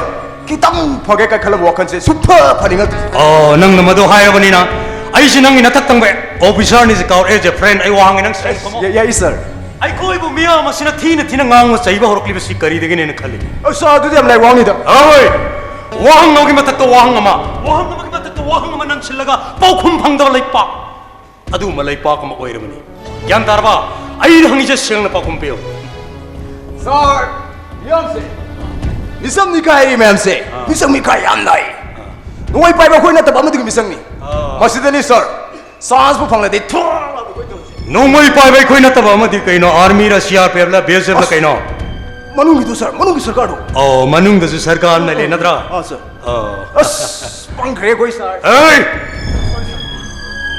ai ai jabri sir lal hori ra लेबाक की सेवा तौरीरा नत्रगा मसागी मरनाई मरन ताले खंगदबा मथों मन खंगदबा मदु मिसंगी इस मखोय मतंग हालुरबदे लेपाक से निक पमखे लावकरी मी से foot मैमसिना अखोय के शेडे मेक लाउदिने सर मधुना नंगी पेंदबा नाइको अखोय के लेपाक से लाल होरी से कनानो ओन में परकदर से कनानो नंगनरा आइनरा नत्र मी च फुटसे नत्र थुमरो फाक्तबा मखोय सिंगदना कान रायोने सर वाइजो वरदे तुम मोरो का पाजरा मिलाएगा सिनबाई बमी सिंसे सांस का हमलो सिननबा इस अखोय लेबाक से कंट्रोल तोम दे ना लुरु अखोय के कंट्रोल मतौ से मिया मसना नहान लोइरमन हेन फैयना सोइदना हायरकनी ओय नंग न चिल्लम पाले पंगांगांग मतौनो मिया मस तानिंग लोय अदुबो आइदि नंगी वाद ताबिनी आयो अखोय के सिस्टम जे करम मतम दोन परकनी अखोय के वखल की शांति सी करम मतम परकनी नाइखो नंग न काप खिम लोय दु काप दियाद्रा हां सा मोय ना मतो कबल सी फिर योरे अखोय की रक्त सो मखोय की दिमाग ले तर पारे मके थौदो वाथो नंगी नमितना ननादो तारि बुरी बनतरा सा दे कोई मकोक थोंगै सोयबगिने बेपुं खुदिमक तरम लोय आइसु तोक्ते ओय अदुदी अखोय सी हंगलाई तारेने अदुदी मियाम सोइद्र थिरकनी हंगलाई की मपू कनानोदरा मारे अखोय हंगलाई न तब मी बुले ब्रे लम मपू मुदे सोइद्र लेफम थे मदो मियाम तमिन थीबा होरकलबने गाइथो ओयाम ngang यूनिफॉर्म सेलिदि करिगिना हा असे कोई जा के वांगंगे सा होजुक लमदम से हिंबदने नोय बायबा मी युम लेतदि फरक तारे ना अखोय तामोय सिबाय वलिनि अय हाइमे पोटे वनि पोटे अदु बोजुदा नुमाइले मियान से थी गागासो पाट पसु नतबसिबो नाको खतम हखजब्रा अदुदि होला फै इज्जत लेने हिंग मैंगोंदि करि फरोंगनि नंग खंगब्रा एरा सा इज्जत पो पैसा लेका लुइ पोडी कनो अदु नंगी वखल यूनिवर्सल की नते ज्ञान तारबा सर का कोने सर दे आइबो करगी यूनिफॉर्म से नो सिपाई होइनो गांग बेरे सर करगी ओ नंग आइने यूनिफॉर्म सेट पगी मरम खंगनिंगब्रा यस सर नंग ऑपरेशन विजय कारगिल खंगब्रा अय खंगदे तादि ताकरा खंगोय तारोय नंग गुमना तागदब नते खंगदिलु कानगनी 1998 काश्मीर सिंगर को खुदिंगदा अखोय बारोट सरकार थक लेम तोखेदे बारोट की थौना फरब लामी सिंगरता अखोय इरमद मसिंग मचा कयामा बलिदान पीखिबन हैबसन कावगनो यावरने मणिपुर के सिमरासे इस लाने होचिन उसिन कामरे वनि की ओय नंग पामनेबसना नंग गुमना पामनेबसना मखोले लगतो मिचम प्रजादा होचिन कापदिन नता सर अदुने फतो थोगला फै अदु मिया मसनति पेनदे नंग एस गेमी थांग खंगरा एलएनके नगा रेजिमेंट केले सोरकोम एलएनके एससीपी के आसुली बेनक बीर मायोन सारा निकोलस मायोन नंग खंगरा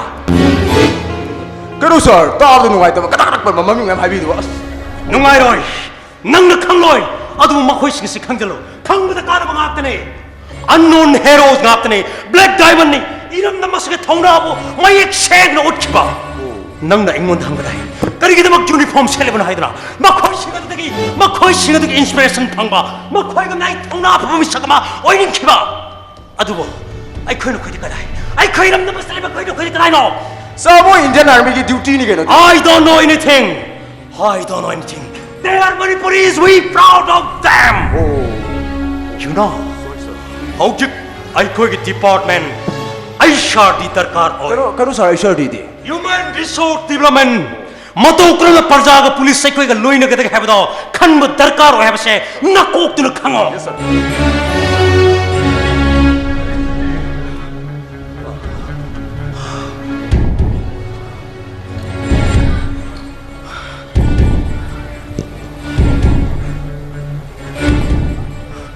और नई साल आगे एसपी की दलान बखरा आयो यस सर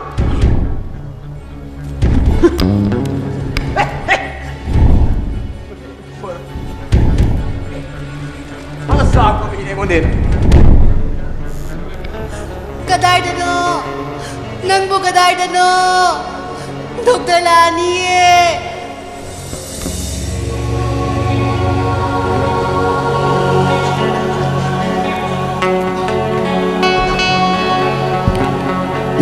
थक लगा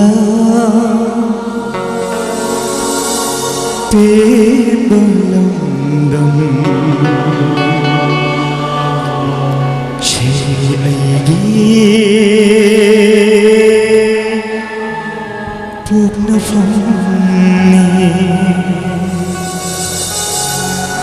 ꯅꯨꯡꯁꯤꯔꯛꯏꯕꯨ ꯅꯣꯛꯁꯤꯔꯛꯏꯕꯨ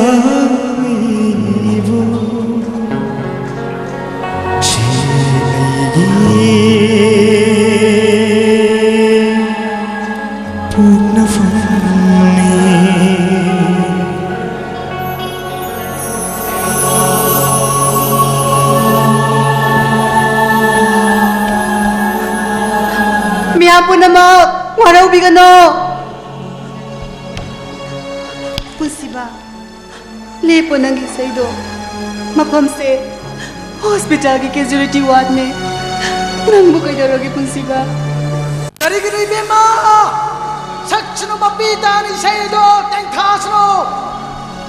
Magi thamoy di pauri bado koi ki thamoy di pauri ni bema sakchino magi say. Namdam chan laga to hospital में सेज दो यो. केरे से बना मैं जाऊँ के. Kamzage! Mahaswana bane! Punsiba, kay darogi nang bo. Nangi thamoy da chali ba may sakto. Nangi na sado pagkuo. Ayase, nangi na same. Taway taba tarabasu. Ay, nangi na tungilak kaniye. Nangi apamba lambiga. ꯑꯩꯕꯨ ꯃꯐꯝ ꯑꯁꯤꯗ ꯀꯝꯗꯧꯅ ꯂꯩꯔꯝꯂꯤꯕꯅꯣ ꯂꯩꯕꯥꯛ Ngarang, ako'y na university halakpa matamda. Kanglapata miya malakpa process na duda. Miyang ihawda, namtana ba, tugay na ba tawbada. Nung CI ba policing na, rubber bullet, tear gas kapto na tugay ba da. Tawdo ka duda. Na, ayaw sa saruyaki. Nung CI ba si Basing duna, nang buhatam na napusay ba tawbadagi. Nang ginagawa doon na soki. Nang mayda, gyan mang doon na taki. Ano ko po si ba? Ay naupaya matawra doon na. Nang pugchil sa pamilya karagi matilog doon na. Hospital si Dapura ki po si ba? Ano po si ba? Nang na, ang wanda, matamchuk pa na kangan ki ba? Na, minister ki machani, kanada suhay daw po yaro ay na ay ki ba do? Ay na, kanada suhay daw ki di po si ba? Mimana draba, maning tungza draba, iray pa amagi machani ay na ay ki ba do? Ay na, kanada sa takto ki di po si ba? ꯂꯩꯕꯥꯛ ꯅꯪ ꯑꯩꯒꯤ ꯊꯃꯣꯏꯕꯨ ꯑꯃꯛꯄꯨ ꯌꯥꯎꯗꯅ ꯑꯩꯒꯤ ꯅꯨꯡꯁꯤꯕꯕꯨ ꯈꯪꯕꯤꯔꯝꯕꯒꯤꯗꯃꯛ ꯀꯔꯤꯅ ꯂꯃꯟ ꯁꯤꯡꯒꯅꯤ ꯂꯩꯕꯥꯛ ꯄꯨꯟꯁꯤꯕ ꯀꯅꯥꯗ ꯄꯨꯄꯨ ꯄꯨꯄꯨ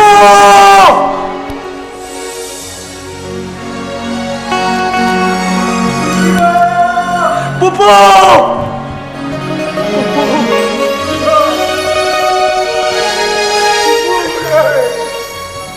ꯅꯪꯗꯤ ꯁꯤꯗ ꯂꯩꯔꯝꯃꯤꯗ꯭ꯔꯥ ꯄꯨꯄꯨꯗꯤ ꯅꯪꯅ ꯉꯔꯥꯡ ꯌꯨꯝꯗ ꯍꯜꯂꯛꯇꯕꯗꯨꯗ ꯅꯪꯕꯨ ꯊꯤꯕꯗ ꯄꯨꯄꯨꯗꯤ ꯀꯌꯥꯗ ꯋꯥꯔꯕ ꯄꯨꯄꯨ ꯐꯔꯦ ꯐꯔꯦ ꯅꯪ ꯀꯗꯥꯏꯗ ꯁꯣꯛꯑꯕ ꯀꯗꯥꯏꯗ ꯁꯣꯛꯑꯕ ꯐꯔꯦ ꯌꯦꯡꯉꯣꯏ ꯅꯪ ꯍꯜꯂꯛꯇꯕꯗꯨꯗ ꯅꯣꯡ ꯍꯦꯛ ꯉꯥꯟꯕꯒ ꯏꯃꯥꯈꯣꯏ ꯕꯕꯥꯈꯣꯏ ꯍꯧꯒꯠꯇ꯭ꯔꯤꯉꯩꯗ ꯅꯪꯒ ꯇꯤꯟꯅꯕ ꯅꯃꯥꯟꯅꯕꯁꯤꯡꯒꯤ ꯃꯌꯨꯝꯗ ꯆꯠꯇꯨꯅ ꯄꯨꯄꯨꯅ ꯍꯪꯂꯨꯔꯕꯅꯦ ꯄꯨꯄꯨ ꯃꯗꯨꯗꯒꯤ ꯍꯦꯟꯗꯣꯛꯇꯨꯅ ꯆꯤꯡꯅꯃꯟꯕꯗꯒꯤ ꯃꯣꯛ ꯐꯥꯎ ꯆꯪꯗꯨꯅ ꯌꯦꯡꯂꯨꯔꯕꯅꯤ ꯐꯔꯦ ꯅꯪꯒꯤ ꯑꯁꯣꯛꯄꯁꯤꯡꯁꯦ ꯌꯨꯝ ꯌꯧꯔꯒꯅꯦ ꯄꯨꯄꯨꯅ ꯍꯤꯒꯥꯏ ꯌꯩꯕꯤꯒꯅꯤꯀꯣ ꯆꯠꯂꯁꯤ ꯌꯦꯡꯉꯣ ꯑꯗ ꯅꯪꯒꯤ ꯕꯕꯥꯈꯣꯏꯒꯤ ꯒꯥꯔꯤꯒꯗꯣ ꯑꯩꯅ ꯂꯣꯏꯅ ꯄꯨꯗꯨꯅ ꯂꯥꯛꯑꯕꯅꯤ ꯂꯥ ꯄꯨꯄꯨꯒ ꯆꯠꯈ꯭ꯔꯁꯤ ꯆꯠꯂꯁꯤ ꯆꯠꯂꯣꯏ ꯄꯨꯄꯨ ꯕꯕꯥ ꯑꯩꯈꯣꯏꯒꯤ ꯃꯤꯅꯤꯁꯇꯔꯒꯤ ꯒꯥꯔꯤꯗ ꯑꯩ ꯆꯠꯂꯣꯏ ꯄꯨꯄꯨ ꯆꯨꯝꯃꯤ ꯏꯁꯨꯅ ꯍꯥꯏꯕ ꯆꯨꯝꯃꯤ ꯀꯔꯤꯒꯤꯗꯃꯛꯇ ꯃꯈꯣꯏꯒꯤ ꯒꯥꯔꯤ ꯇꯣꯡꯖꯔꯨꯒꯗꯒꯦ ꯍꯥ ꯄꯨꯄꯨ ꯂꯥꯛꯑꯣ ꯏꯄꯨꯒ ꯂꯣꯏꯅꯅꯅꯦ ꯅꯨꯡꯉꯥꯏꯅ ꯆꯠꯈ꯭ꯔꯁꯤ ꯂꯥꯛꯑꯣ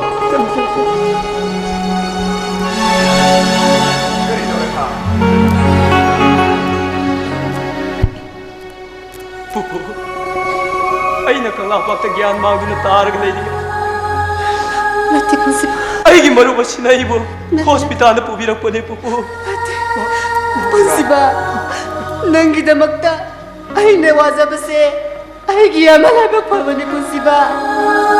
ꯕꯦꯃꯥ nang nahi isu ki thawai bukan birakpa pura karina laman singane masa pudi na hojik ki paisa yam yorte ko masa masina na nangi kharsa parsa hoina na ba se paisa lusa Nati pupu. Kaino? Pupu na tawiri si mo kaino. lusi na pibani Ako'y marunong pupu kang panina. Ay si pupu kang sagi. Nasugom na ubo na ubiyo pupu.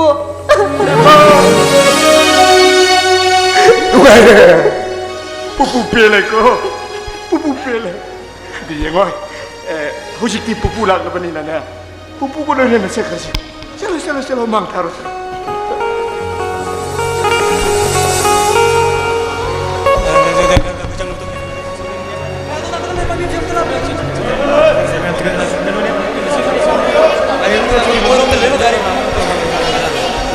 Mayam, wala ba suwan ng ating nga mix nga bigisi? Ang mabibiyadi, mayam, sonda lang piro, sonda. Oh, mayam gari, sonda lang piro. Kaya mabibiyadi yan eh. Mapam sila senda way na sila kita sonda lang sonda. Why na sakhe? Kaba ju phari to chali bo. Makam dala one labi do Sonda. aduda. Kara no phawjil du bine ya. O jonda. Hai pirmanda. Gari to idu bo so. Oh, wala na kita kata nakang gimi. Daga. Papa. Kanuni. Aku pesti ni lu churo bo. Oh, Ha. pun siwa dani sinir ma bani. Busi bo da. Ate di. Atay sulay na hay kam lay lak lagani. Lani ya. Ate kana nubi ate. Noi na manabi mayam go ti kama tawroge. Imana bi sa paulay pi khabani. Phare. Mo sulay lagani. Hoi, ngasi gi ne. Ngasi gi siba di shobi ate ko. Sing tu lai. Siba. Laure. Mayam ate te. Mayam puna mo wa ni kha khamu da bane. Ai khoi no wa ga thabam mang loi ga da bane. Mayam puna mo wa suwa na ngai minarsi. Ngasi ge khoi gi wa ka thong cha si ma pung pha na bagi da ma. Kimbi ba halaman maru ma pong ise maru ma pong khoi puna mo. Hauja ma hapta kangji buna tilli ma miya masina ai khoi gi wa ka thong cha si chat pada matik chap cha bani. Adubo hauja ta mobile phone da mai kai kaya bagi miyoi kaya gari kaya ga big thal to ga ai ga ya ba pa pi ai khoi na ma khoi bu ngai da na ma khoi bu to la nam sa pai si phajada ba musulai ga ni mara masina mayam puna ma wala bu suwa na ngai mi na si ai khoi na ning si bu ya janane ta hi jamira ba kiwa hay matang madudi sau joy apun bagi joy kin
Koi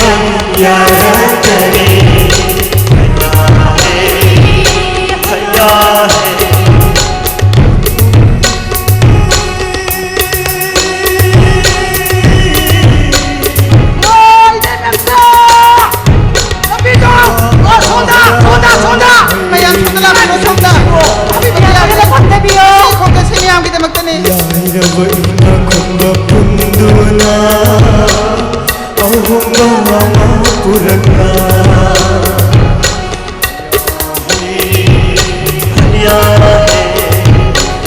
yairava inna kumba punduna ahunga mama purana yeng nadai bagi mahota jani bagi se yeng nadai bagi mahota jani bagi se kusham nara jase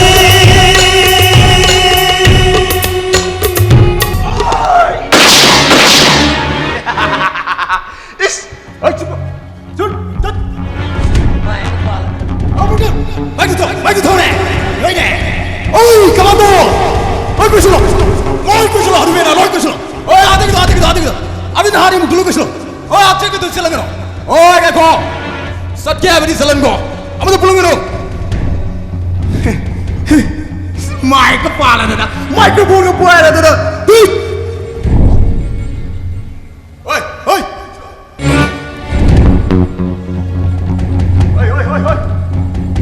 너희 스 프로포즈 yang salis ke kiro cha iran chagyo kan nasati masidi akhoi gi mang ka hak kan lelu ki damak laiba ka khana besda haru ga haje bakatani masram de bakito mo nisa nangdi yang poi hoi no kai de no 사 머니포 댕게 하니 쓰러들어 미타이 미피네 ha poi ta ka bom sio wi ni ne yeah cha pusi do be hing manu ga bi bro ari ma de khoi wa hang pa hong ma tam ma ga mi ga nusa 시디야 파워 위가 되니라 아이 그네 해 혹시 비면 사시고 이까지 누구 그래다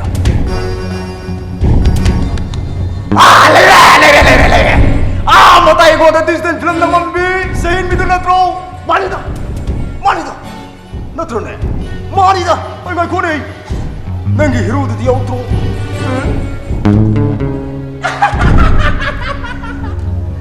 이게 또 뭐기 쪽쪽으로 그 랩랩 왜 기호이 어이 너희는 그리 뺀다 봐 뺀다고 계시래 나 홍도 뒤에 야래 게 누가 기대다 시도부터 없는 너는 왜 여기 샤로 이나 싹다 걸린 모양 암수르디 거기 샤로 빨리 가면 되나다 자, 이 시작할까 봐 시도 보니 타자대.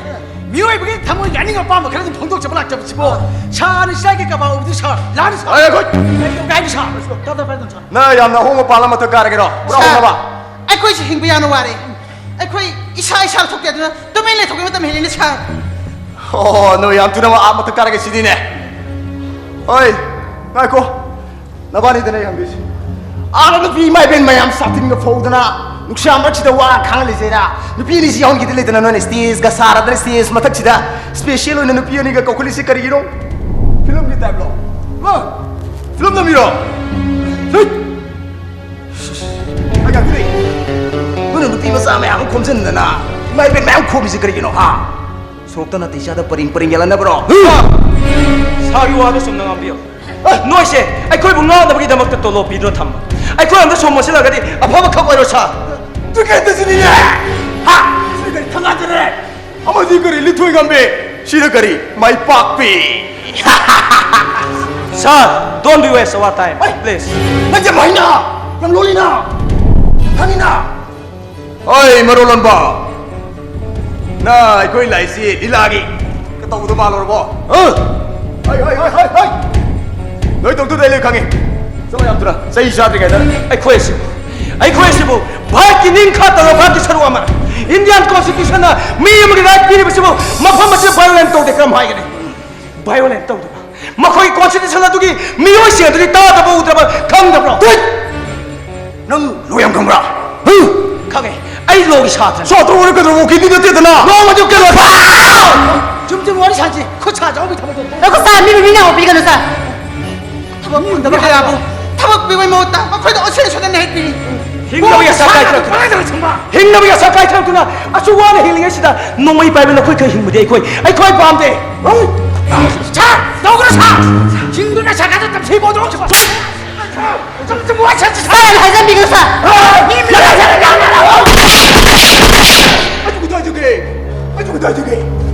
아주 그다저게. 농마이도 까빠왔답니다. 미기들이 담아줘. 단내만 한점 사. 미국 말할 때 비시가 농민한테 까봐. 미들만 담아줘.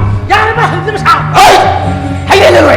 하, 하이래네. 아무나 막 가가 산다더라. 아무나 막 뛰어 아마 막 가가 산다더라. 파이브. 레몬 고노. 레몬 그 두두 봐. कोईगिसु मतम लागे दुन लेवा यारतरे हया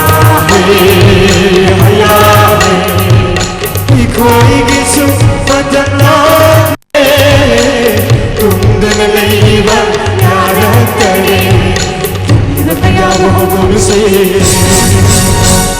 चचेलाओ करो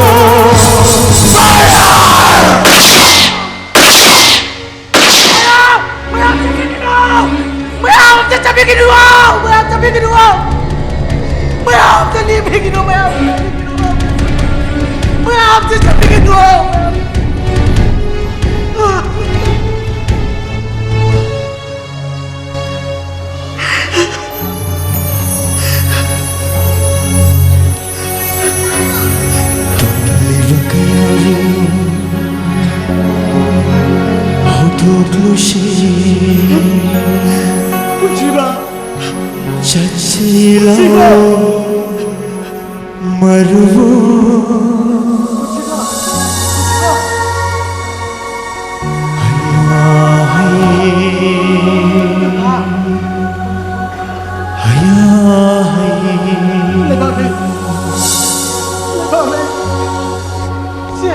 कोईगिसु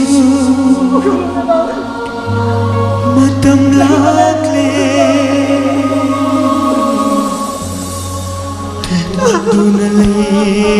분시보! 분시보!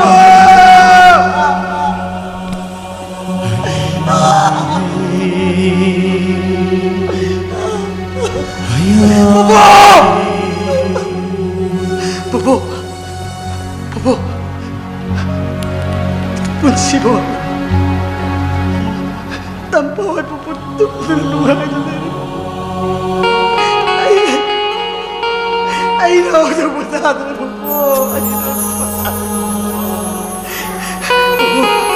makoy magtawag po. Laga kita magtawag ng mga wali po po.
상식이 뭐야, 어머!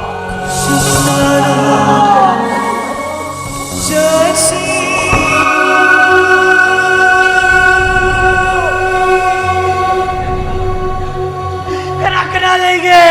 Aku kita apa kami?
Dokter Labra, Dokter Kuro bro, hey, kanu nang tumne tu, magi klinik tu perlu hai bro, nanti hospital perlu hai bro, hey,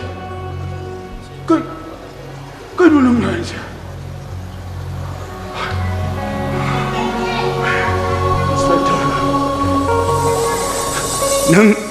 nakoi kulai pai besi se, perjalanan yaad rahe, nakoi Hang ni pai kira,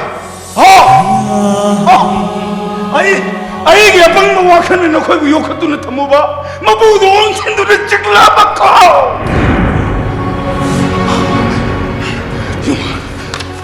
Yung, siapa? Bayam sibuhat ba? Lamhen ba sikhai tu ki suspend order. Tahu ni makoi sigi mahut suspend order. Rule. Shang. Nasi Asiana ki thodok sneng on the thongna ma piram le sir. Ai sunahan makai hanglai wene hingam le sir. Ai gi kha thawa mi phobna ai na hai ba wa ta bi de maram de makoi ai ngon de hena chawba mi oi sing thang nei sir.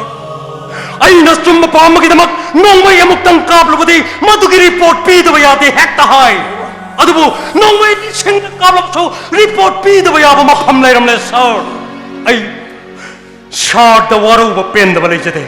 Shar ya awabad ai su saruk ya jare. Haroi boina shar da wa pham simatang hai jaram ge. Shar so hanglai wini hingbe gira mapu wini hingbe ge hai ba dong aschi de ge khan biro. Miya masrati thi barok le bane hanglai gi mapu kana no shar. Ai di nasi de ge hanglai gi punsi thadok jare. Marmadun ai gis aroi ba decision lore shar. Hai ge resignation paper sa.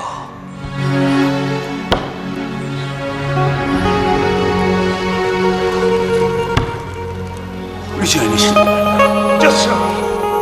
Masih kita mungkin biam di kanan betul jadi goodbye.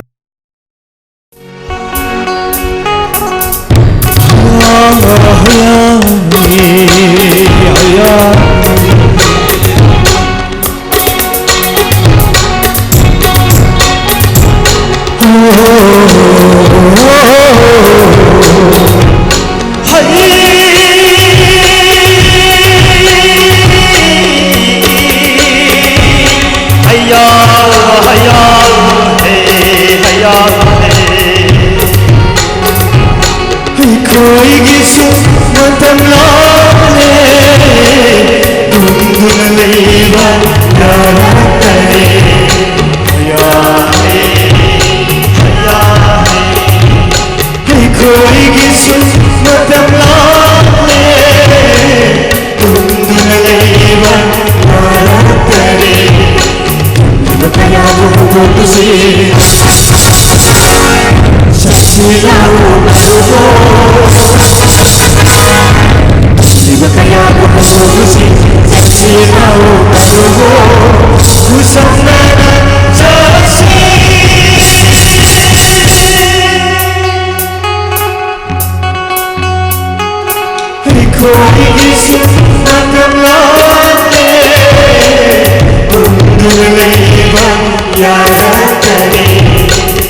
Say,